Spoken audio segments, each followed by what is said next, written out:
Budget 2024 release हो चुका है।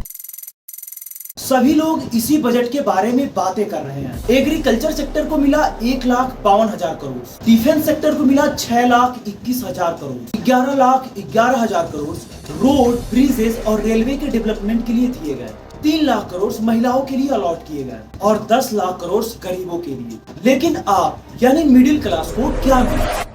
मिडिल क्लास चुपचाप अपना टैक्स पे करता रहता है और इनके टैक्स के पैसों को टूटते हुए पुलों और ब्रिजों में लगा दिया जाता है। हम दिन रात मेहनत करते हैं, पैसे कमाते हैं और चुपचाप टैक्स पे करते हैं, और अगर ये पैसे सही जगह पे नहीं लगाए जाते हैं तो किसका नुकसान होता है? हमारा। बिहार को मिले 26,000 करोड़, आंध्र प्रदेश को मिले 15,000 करोड़, लेकिन सिर्फ बिहार और आंध्र प्रदेश का ही इस बजट में इतना ख्याल क्यों रखा गया? ये बजट कंट्री के फेवर में है या फिर पार्टी के फेवर में? क्या ये बजट जितना पेपर्स पे दिख रहा है उतना ही धरातल पे काम कर पाएगा, या फिर ये बजट भी बिहार के जैसे करप्शन का शिकार हो जाएगा? तो चलिए देखते हैं इस बजट से किसको कितना फायदा है। यूपी, दिल्ली, राजस्थान, केरला, तमिलनाडु और अन्य सारे स्टेट्स को स्पेसिफिकली कुछ नहीं मिला। अगर किसी को मिला तो वो स्टेट है बिहार और आंध्र प्रदेश। क्यों? क्योंकि ये गवर्नमेंट नीतीश कुमार और चंद्रबाबू नायडू के ऊपर ही टिकी हुई है, इसीलिए इन्हीं दोनों स्टेट्स पे इस बजट में ज्यादा फोकस किया गया है। मैं इस बात से डिनाई नहीं करता कि बिहार को ज्यादा फंड्स की जरूरत है। बिहार को ज्यादा फंड्स देने चाहिए क्योंकि बिहार को डेवलपमेंट की जरूरत है, लेकिन और भी तो स्टेट्स हैं, उन पे भी ध्यान देना चाहिए था। मतलब गवर्नमेंट इस बजट में देश के साथ साथ अपना भी ख्याल भरपूर रखी है।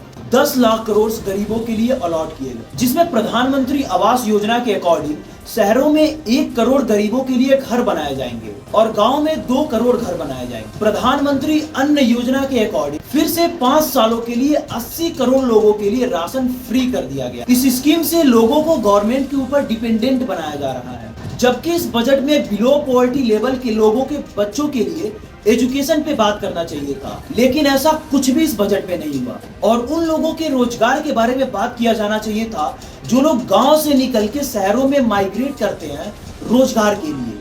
हर साल के जैसे इस साल भी बजट का एक बड़ा हिस्सा रोड, ब्रिजेस और रेलवे के लिए अलॉट कर दिया गया है। उन रोडों के लिए जिनमें कदम कदम पे गड्ढे और उसमें पानी भरे हुए मिल जाते हैं, उन ब्रिजेज के लिए जो हर रोज चाय में बिस्किट जैसे टूट के गिर जाते हैं, उस रेलवे के लिए जहां ट्रेनें 24-24 घंटे लेट चलती हैं और हमेशा कहीं ना कहीं डी रेल की घटना सामने आती रहती है।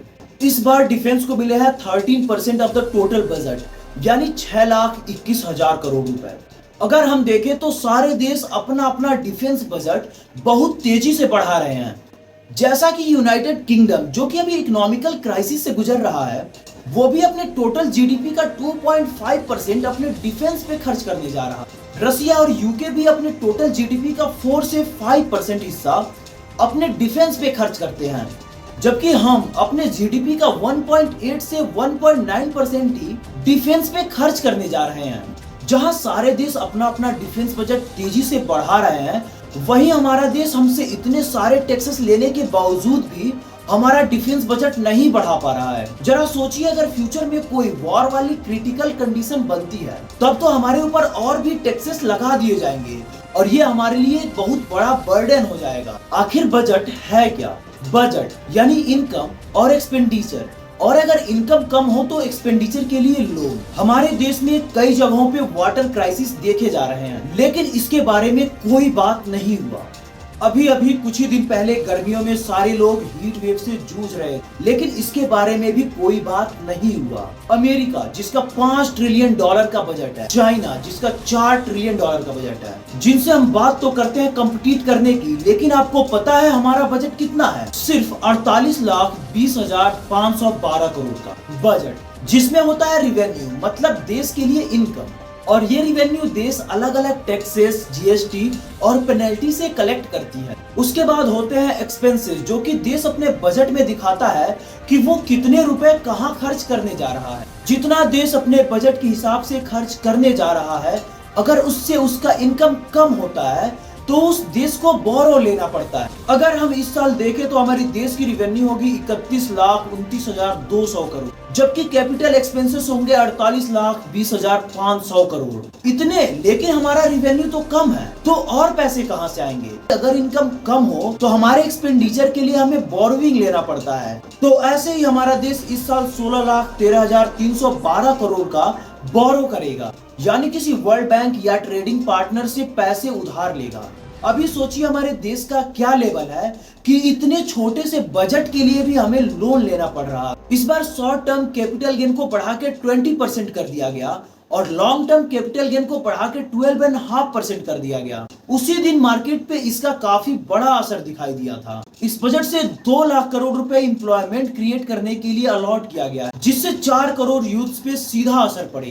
1 करोड़ युवाओं को इंडिया के टॉप 500 कंपनीज में इंटर्नशिप प्रोवाइड करवाया जाएगा, जिसमें उनको मंथली 5,000 का स्टाइपेंड भी दिया जाएगा। हमारा देश अदर कंट्रीज के जैसे ट्रिलियंस में बजट कब बनाएगा? क्या ये सरकार बना पाए? अपना राय कमेंट सेक्शन में जरूर दें।